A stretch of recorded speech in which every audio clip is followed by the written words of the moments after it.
Selanjutnya, kaitannya dengan, P3K, dengan, kasus-kasus P3K, dengan, penghentian kontrak ya, Bapak dan Ibu sekalian. Pada intinya sebetulnya P3K itu kan kalau dia belum selesai kontraknya kan tidak boleh dihentikan Pak, tidak boleh dipecat. Kalau memang dia sudah selesai kontraknya memang karena memang undang-undang mengatakan P3K memang bekerjanya sesuai dalam batas waktu tertentu dan bisa diperpanjang sesuai dengan kebutuhan seperti itu. Lalu bagaimana dengan kaitannya dengan HKPD?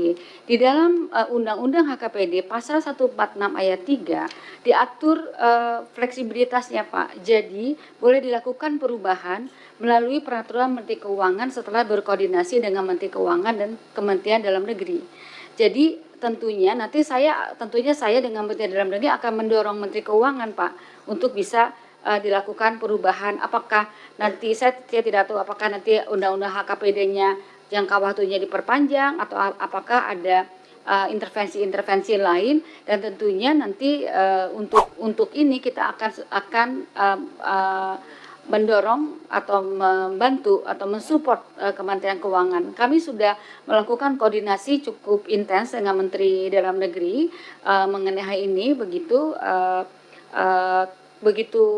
kita sudah selesai, kita Oktober kemarin kita sudah menyelesaikan itu, kita sudah aware, kami berdua, saya dengan Pak Menteri Dalam Negeri sudah aware mengenai hal tersebut.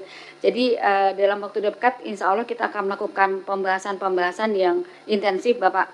Seharusnya hari ini saya rapat dengan beliau, tapi kan karena kita ada rapat ini, jadi jadi memang kami sudah untuk HKPD Bapak, untuk penyelesaikan HKPD begitu. Bagaimana diskusinya ke depan, karena memang dijamin di dalam pasal 146 ayat 3 di undang-undang tersebut untuk bisa dilakukan pimpinan. Kalau boleh ada bocoran arah dari kebijakan Bu Menteri dan Pak Menteri Dalam Negeri apa Bu? Belum Bapak, nanti kita saya belum harus kita sesuaikan. Artinya begini Bapak, ketika kita membuka P3K itu intinya adalah kita tidak boleh menghentikan layanan publik Bapak.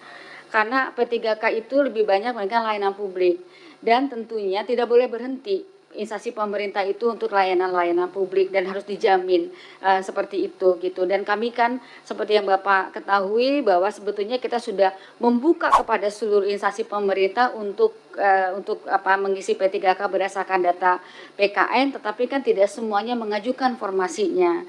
Nah, untuk tidak mengajukan formasi kan kita berikan kebijakan P3K, begitu ya Pak ya. Tapi sebenarnya P3K paruh waktu. Nah, P3K paruh waktu kalau memang mereka punya formasi kosong kan sebenarnya P3K paruh waktu juga bisa dipindahkan menjadi P3K penuh waktu, kan memang pengaturannya demikian. Dulu kan hasil komunikasi kita, kesepakatan kita Pak di ruangan ini waktu pemerintahan sebelumnya. Jadi saya menjalankan kebijakan yang sudah kita sepakati bersama di ruangan ini. Jadi Bapak dan Ibu, tentunya seperti saya sampaikan bahwa begitu dia menjadi ASN, ya kita harus melakukan pelindungan kepada ASN itu. Jadi karena waktu mereka mengajukan, instansi pemerintah mengajukan kepada kami informasi, kemudian mengajukan juga NIP dan sebagainya kepada BKN, itu kan mereka sudah memberikan SPTJM Pak. SPTJM itu sudah pertanggungjawaban mutlak bahwa mereka bisa membayar, begitu, bahwa ada perkembangannya, ada pemotongan TKD, dan itu tentunya memang perlu penyesuaian. Dan ini nanti saya dengan Menteri Keuangan dan Menteri Dalam Negeri tentunya harus duduk bersama-sama. Jika memang diperlukan ya mungkin tiga kami bisa diundang. Kemudian Pak Ahmad Irawan, tentu ini untuk pensiun kita namanya bukan lagi jaminan pensiun Pak, untuk penghargaan kepada ASN itu sudah kita persiapkan, tapi menunggu RPP yang memang belum ditandatangani oleh Bapak Presiden, RPP manajemen ASN. Jadi konsep-konsep itu kita sudah bicarakan dengan Menteri Keuangan Pak, itu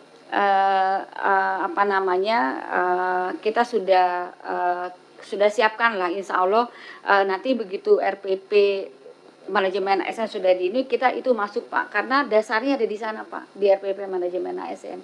Tapi kita sudah siapkan konsep besarnya. Tentunya disesuaikan dengan fiskal dan ada beberapa terobosan-terobosan baru untuk kesejahteraan ASN. Jadi lebih banyak isinya tentang penghargaan untuk kesejahteraan para ASN. Demikian mungkin mudah-mudahan nanti saya sudah bisa menjawab pertanyaan dari Bapak dan Ibu semuanya mengenai ini dan ya demikian mungkin Pak yang bisa kami sampaikan, mudah-mudahan bisa menjawab. Terima kasih. Assalamualaikum warahmatullahi wabarakatuh. Waalaikumsalam warahmatullahi wabarakatuh. Terima kasih respon dari Ibu Menteri Pan RW. Silakan Prof. Zudan.